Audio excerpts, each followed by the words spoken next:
नमस्कार दोस्तों, राम राम, सत श्री अकाल, जय हिंद, जय भारत। मैं के.आर. जाखड़ स्वागत करता हूं आप सभी का अपने YouTube channel reasoning bye KR. Jakhar में। और आज हम बात करने वाले हैं डायरेक्शन टेस्ट दिशा व दूरी ज्ञान परीक्षण भाग 1। वीडियो शुरू करने से पहले मैं आपसे रिक्वेस्ट करता हूं दोस्तों, वीडियो को अंत तक देखें, आपको अच्छे से समझ में आएगा।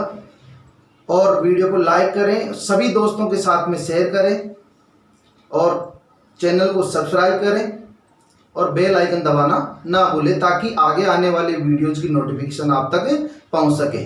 और जो स्टूडेंट आज पहली बार ये वीडियो देख रहा है, वो पीछे के वीडियो जितने भी टॉपिक हो चुके हैं वो प्लेलिस्ट में जाएं और प्लेलिस्ट में reasoning for all competitive exam उस पर क्लिक करके पीछे के वीडियोस वहां देख सकते हैं। अन्यथा आपकी जो स्क्रीन है, मोबाइल स्क्रीन या लैपटॉप स्क्रीन जिस पे आप देख रहे हैं, उसके राइट हैंड कॉर्नर पे आप जाएंगे तो वहां एक आई का साइन मिलेगा। उस आई के साइन पे क्लिक करेंगे तो पीछे का वीडियो आपको वहां डायरेक्ट मिल जाएगा। चलो दोस्तों, नमस्कार, एक बार फिर से स्वागत है आप सभी का और बहुत बहुत धन्यवाद आप सभी लोगों को कि आप इतना प्यार हमें दे रहे हैं, इतना आगे बढ़ने का हमें मौका दिया है और हमारे ज्ञान को आप तवज्जो दे रहे हैं। इस बात के लिए आपको बहुत बहुत धन्यवाद। और इसी के साथ शुरुआत करते हैं आज के नए टॉपिक दिशा व दूरी परीक्षण की, जिसकी हम बात करने वाले हैं, जिसकी कुछ बेसिक चीजें हैं जिनके बारे में हम सबसे पहले चर्चा करेंगे। दोस्तों, सबसे पहले तो हम चर्चा करते हैं कि कुल जो दिशाएं होती है वो होती कितनी है, उनके बारे में हम चर्चा करते हैं। तो दोस्तों, जैसा कि सभी को पता है कि जो कुल दिशाएं होती है वो कुल दिशाएं 10 होती है। कुल दिशाएं कितनी होती है? 10 होती है। 10 दिशाएं कौन कौन सी होती है? आप सभी लोगों को पता होगा 10 दिशाएं कौन कौन सी होती है। 10 दिशाएं, चलो ठीक है, उनके वर्गीकरण की बात करते हैं कि 10 दिशाएं होती कौन सी है और उनका वर्गीकरण कैसे करेंगे। सबसे पहले हम जानते हैं कि एक ग्राफ हम बनाते हैं, उस ग्राफ में ऊपर की ओर उत्तर होता है, दक्षिण होता है, पश्चिम होता है और पूर्व होता है। ये हमारे यहाँ 4 दिशाएं बनी। उसके अलावा दक्षिण और पश्चिम के बीच दक्षिण पश्चिम, दक्षिण और पूर्व के बीच दक्षिण पूर्व, उत्तर और पूर्व के बीच उत्तर पूर्व और उत्तर और पश्चिम के बीच में उत्तर पश्चिम। कितनी दिशाएं हो गई? 8 दिशाएं। 2 दिशाएं कौन सी बची? 2 दिशाएं हैं, एक ऊपर और एक नीचे। एक ऊपर और एक नीचे, ये 2 दिशाएं और बचती है। तो दिशाएं कुल कितनी हो गई? 10 दिशाएं हो गई। अब बात यह आती है कि सर 10 की 10 दिशाएं यहाँ क्यों नहीं लिखी? क्योंकि एक कागज पर, यदि सिंपल सा क्वेश्चन कभी कभार आपसे पूछ भी लिया जाए किसी भी एग्जाम में कि एक कागज या बोर्ड पे अधिकतम कितनी दिशाओं को दर्शाया जा सकता है, तो अधिकतम 8 दिशाओं को दर्शाया जा सकता है। अधिकतम कितनी दिशाओं को? 8 दिशाओं को अधिकतम दर्शाया जा सकता है। 10 दिशाएं पूरी कागज पर नहीं दर्शाई जा सकती। चलो ठीक है दोस्तों, बात करते हैं दिशाओं के वर्गीकरण की, कि दिशाओं का जो वर्गीकरण होता है वो किस प्रकार किया जाता है। दिशाओं के वर्गीकरण की बात करें तो मुख्य दिशाएं 2 होती है। हम लोग जो सोचते हैं कि मुख्य दिशाएं 4 होती है, दोस्तों मुख्य दिशाएं 4 कभी भी नहीं होती। मुख्य दिशाएं कितनी होती है? 2 होती है। उसका कारण जस्ट मैं डिस्कस करने वाला हूं। पहले वर्गीकरण की बात करते हैं और उसके बाद में हम कारण की बात करेंगे कि ऐसा क्यों होता है, मुख्य दिशाएं 2 ही क्यों होती है, इसके पीछे रीजन क्या है, क्या तर्क लिया है हमने कि मुख्य दिशाएं 2 है। उसके बाद बात करते हैं सहायक दिशाएं। जिन चारों दिशाओं को हम मुख्य दिशाएं मानते हैं वो मुख्य दिशाएं नहीं होती है, मुख्य केवल 2 होती है। 2 उसकी सहायक दिशाएं होती है। सहायक दिशा का मतलब किसी मुख्य दिशा के साथ मिलकर उप दिशा का निर्माण करना। आप भी जानते हैं सहायक का मतलब असिस्टेंट होता है। कोई भी ऑफिसर है, उसका कोई भी असिस्टेंट होता है, वो क्या करता है? उसके निर्देशों पर काम करता है या उसके साथ मिलकर कोई काम पूर्ण करता है। तो उसी प्रकार ये जो सहायक दिशाएं होती है पूर्व और पश्चिम, ये उत्तर और दक्षिण के साथ मिलकर उत्तर पूर्व, उत्तर पश्चिम, दक्षिण पूर्व और दक्षिण पश्चिम अर्थात उप दिशाओं का निर्माण करती है। जो उप दिशाएं कितनी होती है? 4 होती है जिनका निर्माण करती है। अन्य दिशाएं कितनी होती है दोस्तों? अन्य दिशाएं 2 होती है। अन्य दिशाएं कितनी होती है? 2 होती है, एक ऊपर और एक नीचे। अन्य दिशाएं 2 होती है, एक ऊपर और एक नीचे। चलो दोस्तों, बात करते हैं कुल कितनी दिशाएं हो गई? 10 दिशाएं। कितनी दिशाएं हो गई? 10 दिशाएं। अब दिमाग में सवाल उठता है कि सर जो मुख्य दिशाएं हैं वो 2 ही क्यों होती है? जो मुख्य दिशाएं हैं वो 2 ही क्यों होती है? चलो दोस्तों, इसके बारे में चर्चा करते हैं और इस प्रकार से चर्चा करेंगे और उम्मीद है आपको समझाने की पूरी हमारी कोशिश रहेगी। आपको उम्मीद है समझ में भी आएगा चलो दोस्तों बात करते हैं कि मुख्य दिशाएं दो ही क्यों होती है, केवल उत्तर और दक्षिण को ही मुख्य दिशाएं क्यों माना जाता है। आपने देखा होगा दोस्तों कि दिशाओं का जो निर्धारण होता है वो निर्धारण ध्रुवों के आधार पर होता है। और एक जो चुंबक होता है, चुंबक पे कितने ध्रुव होते हैं? दो ध्रुव होते हैं, एक उत्तरी ध्रुव है और एक दक्षिण ध्रुव है। एक उत्तरी ध्रुव है और एक दक्षिणी ध्रुव है। इन्हीं के आधार पर दिशाओं का निर्धारण होता है। यानी किसी भी चुंबक को यदि स्वतंत्र लटका दिया जाए, यानी हवा में लटका दिया जाए, तो उसके दोनों ध्रुव एक उत्तर और एक दक्षिण दिशा में जाके रुक जाते हैं, जैसा कि कंपास में होता है। कंपास में एक चुंबक होता है और वो दिशा सूचक यंत्र इसीलिए कहलाता है। चलो ठीक है दोस्तों, बात करते हैं कि ये मुख्य दिशाएं क्यों होती है, पूर्व और पश्चिम क्यों नहीं होती। अच्छा, आपने हर कहीं देखा होगा, आप लोगों ने देखा होगा, रेलगाड़ी देखी होगी, मालगाड़ी देखी होगी, ट्रेनों की मैं बात कर रहा हूं, और उन ट्रेनों पे आपने देखा होगा कहीं पे ऐसे कुछ लिखा हुआ रहता है दोस्तों, लिखा हुआ रहता है, ऐसे लिखा हुआ रहता है। इसका मतलब क्या है? उत्तर पश्चिम रेलवे, दक्षिण पूर्व रेलवे। क्या आपने कहीं भी ऐसा लिखा हुआ देखा? क्या कहीं ऐसा लिखा हुआ देखा? नहीं। क्या कहीं ऐसा लिखा हुआ देखा? ऐसा लिखा हुआ कहीं आप लोगों ने देखा? आप कहेंगे जी सर नहीं देखा। क्यों? क्योंकि ये मुख्य दिशाएं होती नहीं है। क्यों नहीं होती है? उसका कारण यही है कि दिशाओं का निर्धारण ध्रुवों के आधार पर होता है। ध्रुव दो ही होते हैं, उत्तरी ध्रुव और दक्षिण ध्रुव। यदि इनको पहले लगा दिया जाएगा तो हमारा आंसर भी गलत हो जाएगा। कोई भी दिशा, हमारे उत्तर पश्चिम कोई आंसर आया और हमने इसको पश्चिम उत्तर ऐसे लिख दिया, तो ये हमारा आंसर क्या हो जाएगा दोस्तों? गलत हो जाएगा। ये हमारा आंसर 101% यानी 100% ये आंसर हमारा गलत हो जाएगा। तो ऐसा हमें कभी भी नहीं करना है। हमें करना है इस प्रकार से, उत्तर पश्चिम दक्षिण पूर्व, इस प्रकार से हमें करना है। ये इसीलिए लिखा हुआ नहीं होता है, और ऐसा यदि हम करेंगे तो हमारा जवाब क्या हो जाएगा दोस्तों? गलत हो जाएगा। इसीलिए जो मुख्य दिशाएं होती है, मुख्य दिशाएं केवल कितनी होती है? दो होती है। लेकिन कुछ चीज और इंपॉर्टेंट जो है वो मैं आपको बता देना चाहता हूं, और वो क्या है? हम किसी को उत्तर पूर्व लिखते हैं, एक उपदिशा ले ली हमने उत्तर पूर्व जी, ये बिल्कुल सही है। यदि इसको हमने ले लिया पूर्व उत्तर, तो ये दिशा क्या है? गलत है। लेकिन इसको संधि कर दिया, यानी इन दोनों शब्दों को मिला दिया, तो ये हो जाएगा पूर्वोत्तर, और ये क्या होगा? सही होगा। ये पूर्वोत्तर हो जाएगा और ये क्या होगा? सही होगा। उसी प्रकार जो पश्चिमोत्तर होता है, ये भी क्या होता है? सही होता है। पश्चिम उत्तर यदि आप लिखेंगे तो गलत हो जाएगा, लेकिन पश्चिम उत्तर क्या होगा? सही।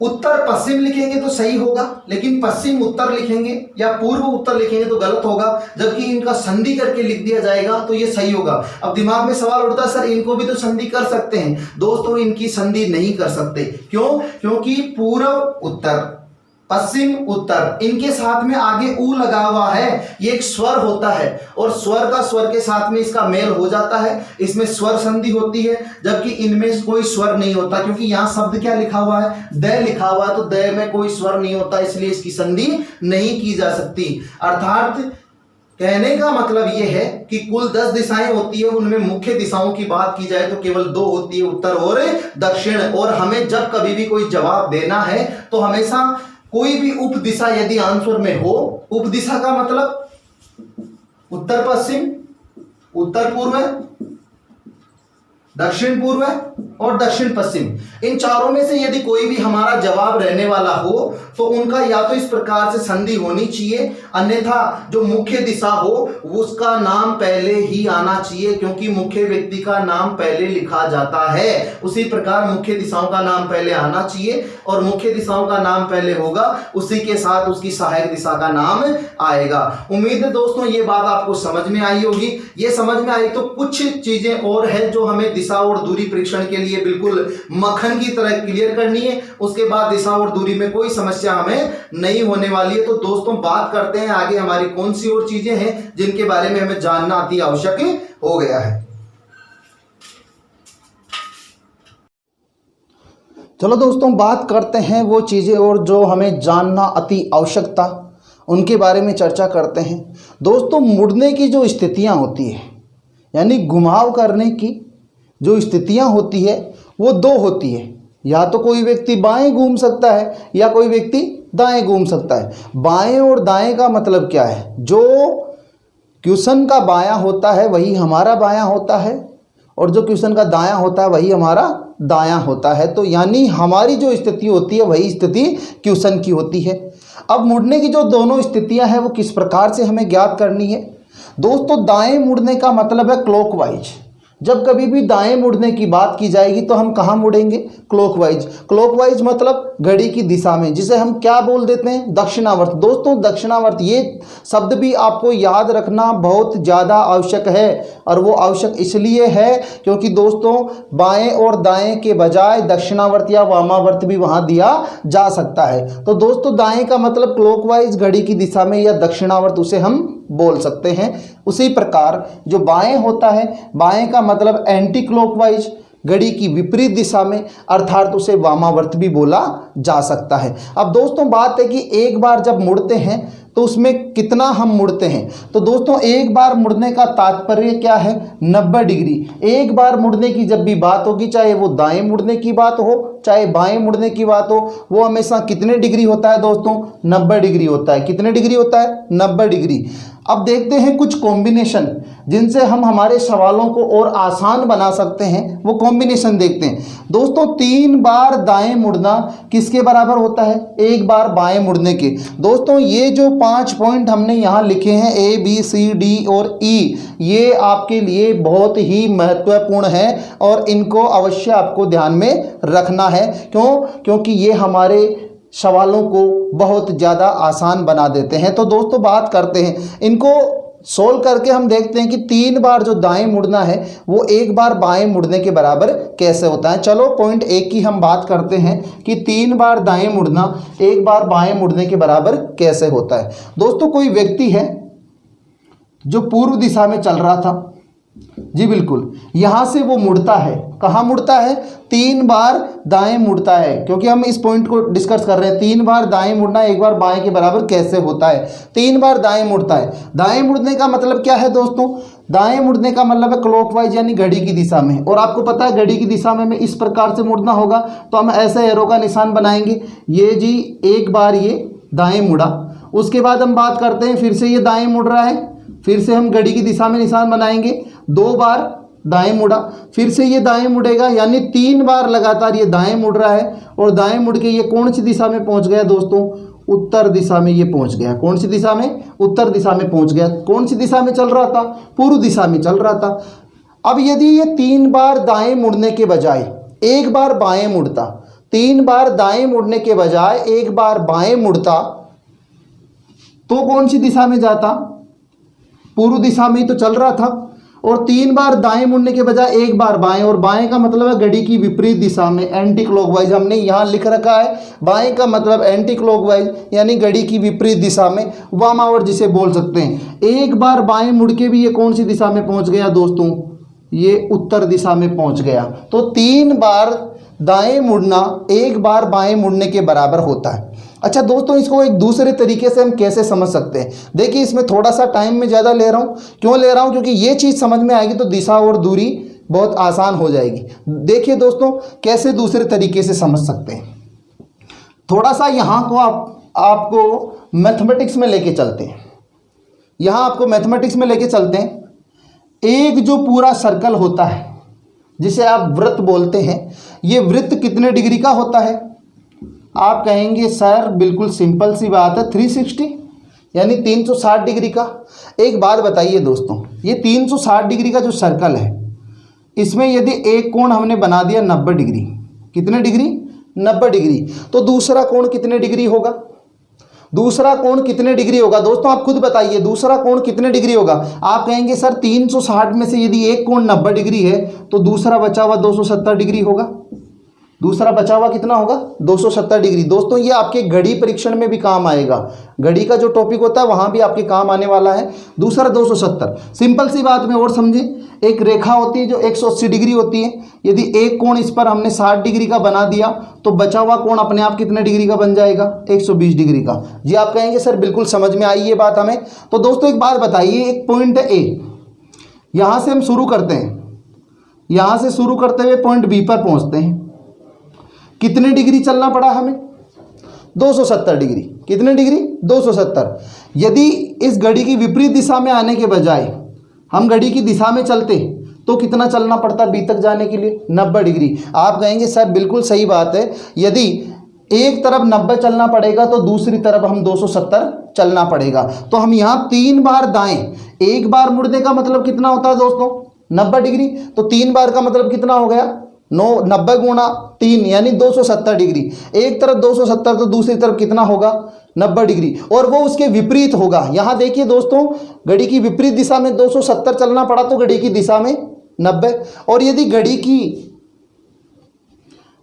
की विपरीत दिशा में 90 चलते, 90 चल के किसी बी पॉइंट पे पहुंचते, घड़ी की विपरीत दिशा में 90 चल के बी पॉइंट पे, तो घड़ी की दिशा में हमें कितना चलना पड़ता 270 डिग्री। आप कहेंगे सर 270 डिग्री यहाँ चलना पड़ेगा। तो दोस्तों उम्मीद है ये दोनों बातें आपको क्लियर हो गई होगी, पॉइंट ए और पॉइंट बी।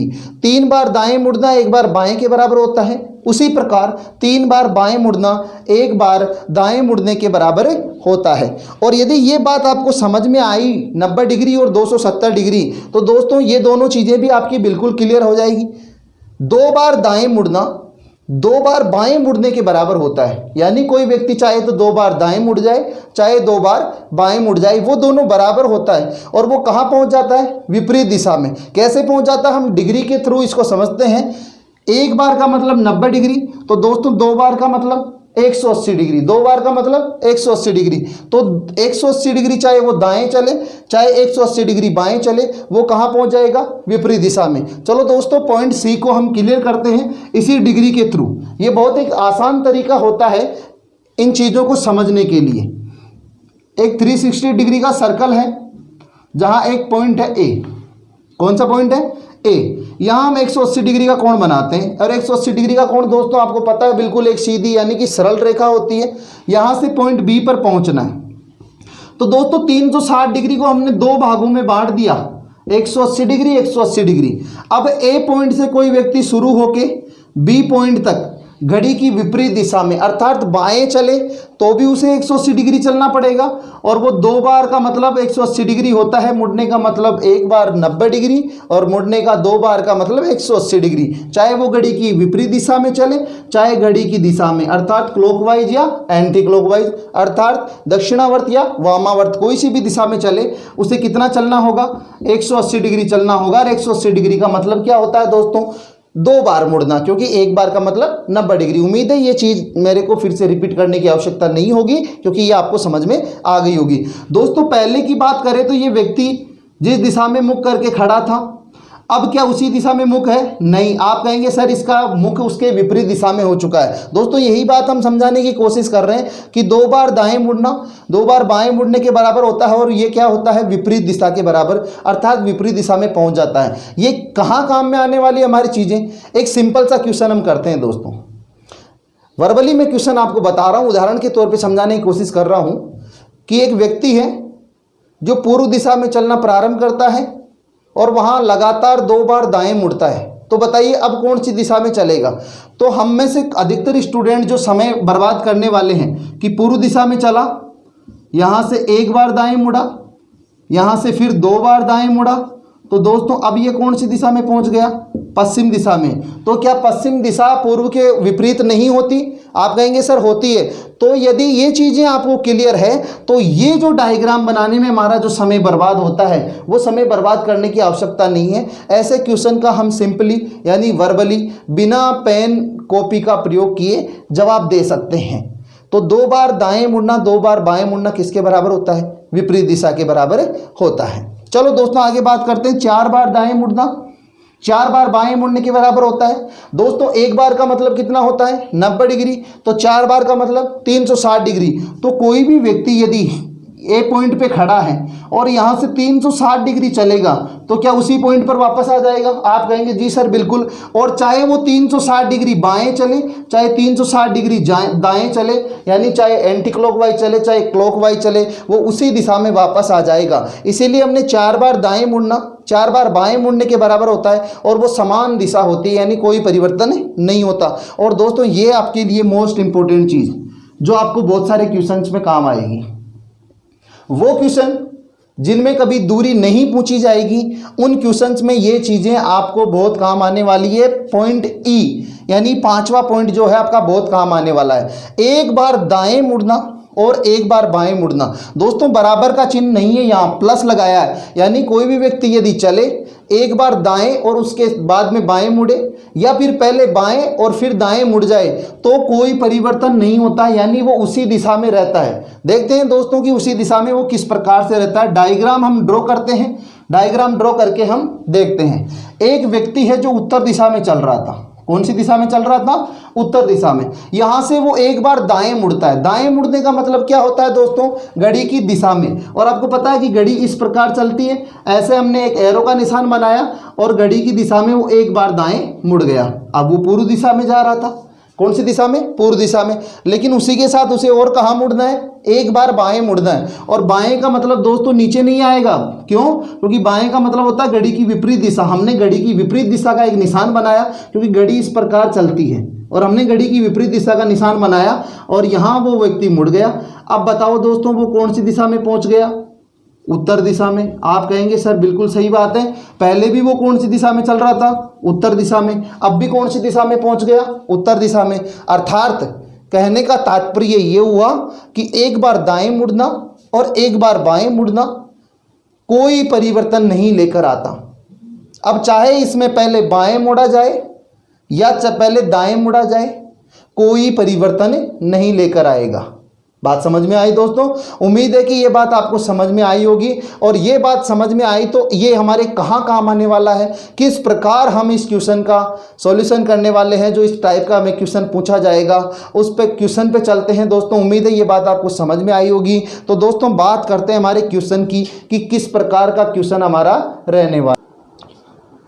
चलो दोस्तों बात करते हैं क्वेश्चन की कि क्वेश्चन किस प्रकार से हमें सॉल्यूशन करवाना चाहता है, किस प्रकार से क्वेश्चन सॉल्यूशन मांग रहा है, क्वेश्चन क्या कहना चाहता है। तो सबसे पहले क्वेश्चन को हम ध्यानपूर्वक पढ़ते हैं, उसके बाद में देखेंगे कि किस आसान तरीके से हम इस क्वेश्चन का जवाब बिल्कुल सेकंडों में दे सकते हैं। 5 सेकंड में इसका जवाब दिया जा सकता है दोस्तों। जबकि ये क्वेश्चन यदि देखा जाए तो इतना बड़ा नज़र आता है कि इसका सॉल्यूशन करने में कम से कम 2 मिनट का समय अच्छे से अच्छे विद्यार्थी को चाहिए होता है, यदि इससे पहले जो बेसिक चीज़ें हमने देखी है वो नहीं पता हो तो देखते हैं क्वेश्चन क्या कहता है। एक व्यक्ति उत्तर दिशा में चल रहा है, यदि अब वह पूर्व दिशा में जाना चाहता है।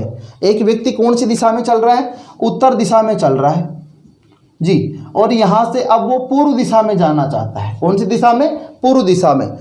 तो निम्नलिखित में से किस पथ का चयन करेगा, यानी वह कौन सा रास्ता है इनमें से जहां वो इतनी बार दाएं बाएं मुड़ते मुड़ते पूर्व दिशा में पहुंच जाए। इनमें से वह रास्ता आपको ढूंढना है दोस्तों। चलो ठीक है दोस्तों, बात करते हैं कि किस प्रकार हमें करना है। यदि डायग्राम इनका बनाया जाए तो कम से कम 2 मिनट का समय चाहिए। डायग्राम कैसे?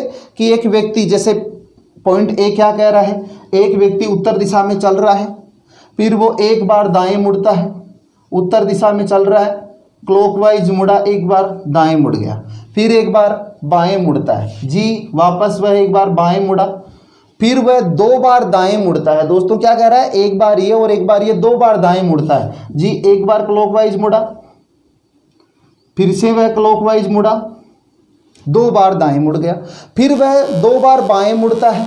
तो दोस्तों फिर से वह 2 बार बाएं मुड़ा, एक बार बाएं, फिर से बाएं मुड़ा, 2 बार बाएं। तो क्या वह पूर्व दिशा में पहुंच पाया? दोस्तों ध्यान से देखिएगा इस डायग्राम को, क्या वह पूर्व दिशा में पहुंच पाया? बिल्कुल ध्यान से दोस्तों इस डायग्राम को आपको देखना है। क्या वह पूर्व दिशा में पहुंच पाया? नहीं, वह उत्तर दिशा में। और अभी तक केवल एक रास्ते का हमें पता चला है। एक जो रास्ता है, एक पथ है, उसका हमने डायग्राम बनाया। इसी प्रकार चारों का डायग्राम बना के देखेंगे, तब हमें पता चलेगा कि कौन से रास्ते से वह पूर्व दिशा में जा सकता है। तो दोस्तों ये तो है समय खराब करने वाला कार्य, लेकिन सबसे इम्पोर्टेंट, सबसे महत्वपूर्ण क्या होता है परीक्षा की दृष्टि से? समय। और वो समय हमें बचाना है। उसके लिए दोस्तों पीछे का जो पॉइंट हमने देखा है, जस्ट इससे पीछे, और ध्यान से नहीं देखा हो तो दोस्तों आप फिर से एक बार उसे रिवाइव करके, यानी थोड़ा सा बैक जाके आप उस 5वें पॉइंट को देखिए। एक दाएं प्लस एक बाएं कोई परिवर्तन नहीं लाता, अर्थात एक बार दाएं मुड़ना, एक बार बाएं मुड़ना कोई परिवर्तन नहीं लेकर आता। तो हम एक दाएं से एक बाएं को कैंसिल कर सकते हैं, बिल्कुल कैंसिल आउट कर सकते हैं, और वही हमारे लिए कारगर साबित होगा। एक दाएं से एक बाएं हमने कैंसिल कर दिया, जी बिल्कुल कर दिया। एक दाएं से एक बाएं फिर कैंसिल हुआ, जी बिल्कुल। एक दाएं से एक बाएं फिर कैंसिल हुआ, तो वो व्यक्ति का क्या बचा आपके पास में? एक बाएं। तो क्या वो व्यक्ति एक बार बाएं मुड़कर उत्तर दिशा में चल रहा है और एक बार बाएं मुड़कर क्या वो पूर्व दिशा में जाएगा? नहीं। बाएं का मतलब है एंटी क्लॉकवाइज, और एंटी क्लॉकवाइज जाने पर तो वो कहाँ पहुंच रहा है? पश्चिम दिशा में। तो ये तो हमारा आंसर नहीं होगा। चलो बात करते हैं अगले पॉइंट की। वही दाएं से बाएं कैंसिल करते हैं, डायग्राम बनाने की आवश्यकता नहीं। दाएं से बाएं कैंसिल, दाएं से बाएं कैंसिल। दोस्तों क्या बचा? 1 2 3, 3 क्या बच गए आपके पास? दाएं बच गए। 3 दाएं आपके पास में बचे हुए हैं। और दोस्तों 3 दाएं का भी आपको डायग्राम नहीं बनाना है। क्यों नहीं बनाना है? क्योंकि जो ए पॉइंट है वो क्या कहता है? 3 दाएं बराबर 1 बाएं। 3 बार कोई व्यक्ति दाएं मुड़ जाए, चाहे एक बार कोई व्यक्ति बाएं मुड़ जाए, दोस्तों बात वही होती है। इसलिए 3 बार दाएं बचे, उसका मतलब क्या हुआ? 1 बाएं, और एक बार बाएं मुड़कर वह व्यक्ति पूर्व में नहीं पश्चिम दिशा में पहुंचता है। इसलिए ये भी हमारा क्या नहीं होगा? आंसर। अगले क्वेश्चन को, अगले आंसर को चेक करते हैं, ऑप्शन सी को। एक बाएं से एक दाएं कैंसिल होता है, एक दाएं से एक बाएं कैंसिल होता है। क्या बचा आपके पास दोस्तों? 3 बाएं। क्या बचा? 3 बाएं। तो दोस्तों पॉइंट बी, जो 5 पॉइंट हमने ध्यान से देखने के लिए कहा था, वो पॉइंट बी की तरफ आप लोग देखिए। पॉइंट बी क्या कहता है? पॉइंट बी ये कहता है कि जिस प्रकार 3 दाएं बराबर 1 बाएं होता है, उसी प्रकार 3 बाएं बराबर 1 दाएं होता है। और यदि वह व्यक्ति उत्तर दिशा में चल रहा था, क्वेश्चन कह रहा है क्या? कि वह व्यक्ति उत्तर दिशा में चल रहा था और यहां से एक बार दाएं मुड़ता है। दोस्तों 3 बार बाएं मुड़ेगा, 1 बार बाएं, 2 बार बाएं और 3 बार बाएं। कौन सी दिशा में पहुंच गया? पूर्व दिशा में। लेकिन इतना नहीं बनाने के बजाय यदि ये पॉइंट हमें ध्यान है तो हम क्या कर सकते हैं? सीधा एक बार दाएं उसे मोड़ सकते हैं। तो वह व्यक्ति उत्तर दिशा में चल रहा था और एक बार दाएं यानी क्लॉकवाइज मुड़ा, और एक बार दाएं मुड़ने पर वह व्यक्ति कहां पहुंच गया? अब पूर्व दिशा में। तो दोस्तों आंसर कौन सा सही होगा? Option C. चलो डी ऑप्शन को भी एक बार चेक कर लेते हैं। एक दाएं से एक बाएं कैंसिल, एक बाएं से एक दाएं कैंसिल, बचा क्या? 2 दाएं और 2 बार दाएं मुड़ना, 2 बार बाएं मुड़ने के बराबर होता है। और किसके बराबर होता है? विपरीत दिशा के। किसके बराबर? विपरीत दिशा के। तो आप लोग जानते हैं दोस्तों, विपरीत दिशा किसकी? उत्तर की, क्योंकि वह व्यक्ति उत्तर में चल रहा था और यदि वो इस पथ का चयन करता है तो वो विपरीत दिशा में यानी दक्षिण में पहुंच जाएगा। तो दोस्तों पूर्व दिशा में जाने के लिए कौन से पथ का चयन करना पड़ेगा? Option number C. तो उम्मीद है कि ये क्वेश्चन आपको अच्छे से समझ में आया होगा, और आज के बाद इस प्रकार का कोई लंबा चौड़ा यानी जटिल क्वेश्चन आपको नजर आता है तो वो जटिल आपके सामने नहीं होने वाला, क्योंकि आपको ये पता होगा कि एक बार बाएं मुड़ना, एक बार दाएं मुड़ना कोई परिवर्तन नहीं लेकर आता। इसलिए हम एक दाएं से एक बाएं को कैंसिल आउट कर सकते हैं। चलो दोस्तों, और किस प्रकार के क्वेश्चन है जिनमें हम कैंसिल आउट कर सकते हैं? और कैंसिल आउट करने का एक बात हम विशेष तौर पर ध्यान रखें दोस्तों, कि जब केवल दिशा पूछी जाए तो ही कैंसिल आउट करना है। यदि दूरी पूछी जाए तो कैंसिल आउट नहीं करना है, क्योंकि कैंसिल आउट करेंगे तो वो दूरी नहीं रह पाएगी। तो केवल जब दिशा की बात की जाए, अभी बात की गई केवल दिशा की, तो हम इसे कैंसिल आउट कर सकते हैं। चलो दोस्तों, एक क्वेश्चन और हम लेते हैं कि केवल दिशा पूछी जाए जहां हम कैंसिल आउट कर सकते हैं, वो क्वेश्चन किस प्रकार से हो सकता है। तो दोस्तों अगला क्वेश्चन आपके लिए तैयार है। और क्वेश्चन क्या कहना चाहता है, रमेश अपने घर से पूर्व दिशा में कुछ दूर चलने के पश्चात, यानी रमेश अपने घर से पूर्व दिशा में चलना प्रारंभ करता है और कुछ दूर चलने के पश्चात लगातार दो बार दाएं तथा एक बार बाएं मुड़कर निरंतर चलता, यानी लगातार चलता रहता है।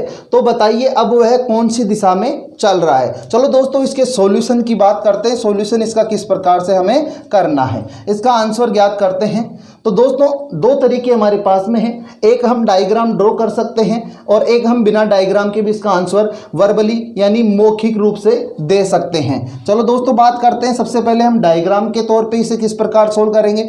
तो रमेश है जिसका कोई घर है और वो अपने घर से पूर्व दिशा में चलना प्रारंभ करता है और कुछ दूर चलने के पश्चात लगातार दो बार दाएं, यहाँ से वो दाएं मुड़ना चाहता है। दाएं का मतलब क्या हो गया दोस्तों, क्लॉकवाइज हो गया।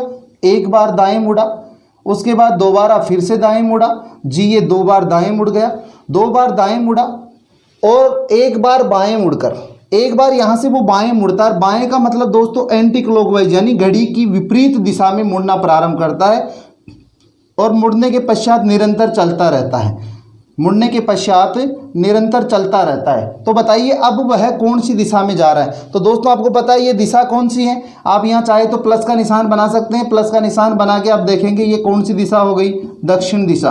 तो दोस्तों वह कौन सी दिशा में जा रहा है, दक्षिण दिशा में। एक तो यह है कि हम डायग्राम बनाएं, यदि मुड़ने की स्थितियां इससे और अधिक होती तो डायग्राम बनाना थोड़ा सा जटिल होता, यानी डायग्राम थोड़ा और लंबा हमें बनाना पड़ता।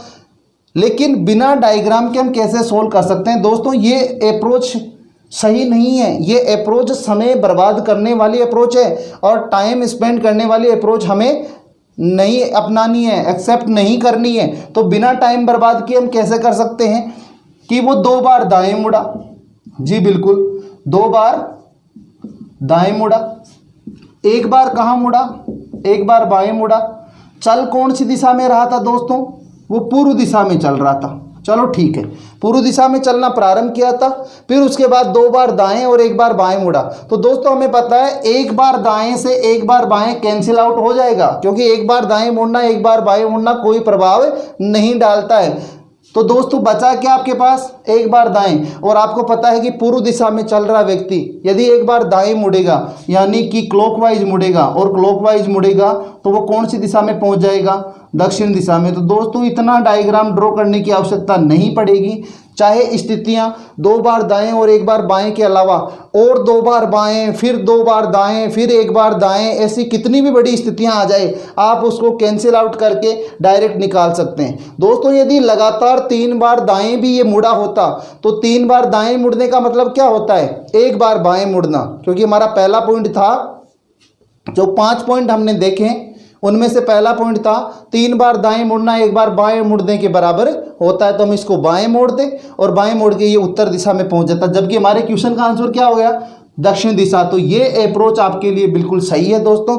उम्मीद है कि ये चीज़ें आपको समझ में आई होगी। अब दिशा के साथ दूरी भी ज्ञात करना और दिशा और दूरी के अलावा अभी हमने देखा कि दाएं और बाएं मुड़ रहा है, यानी जब भी दाएं बाएं के साथ कोई डिग्री नहीं दी जाएगी उसका मतलब क्या होगा, 90 डिग्री। लेकिन यदि दाएं और बाएं के साथ में 45 डिग्री, 135 डिग्री, 270 डिग्री, 180 डिग्री, इस प्रकार से यदि डिग्री भी दे दी जाए तो भी हम उस क्वेश्चन को कैसे सोल्व कर सकते हैं, ये हम देखने वाले हैं दिशा और दूरी परीक्षण के भाग 2 में। तो दोस्तों आज के लिए इतना ही काफ़ी, बाकी बात करेंगे हम भाग 2 में। और जाते जाते दोस्तों आपसे एक बार फिर से मेरा निवेदन है कि वीडियो को लाइक करें, सब दोस्तों के साथ में शेयर करें, अधिक से अधिक शेयर करें, चैनल को सब्सक्राइब करें और बेल आइकन दबाना ना भूलें ताकि आने वाले वीडियोज़ के नोटिफिकेशन उसकी सूचना आप तक पहुंच सके।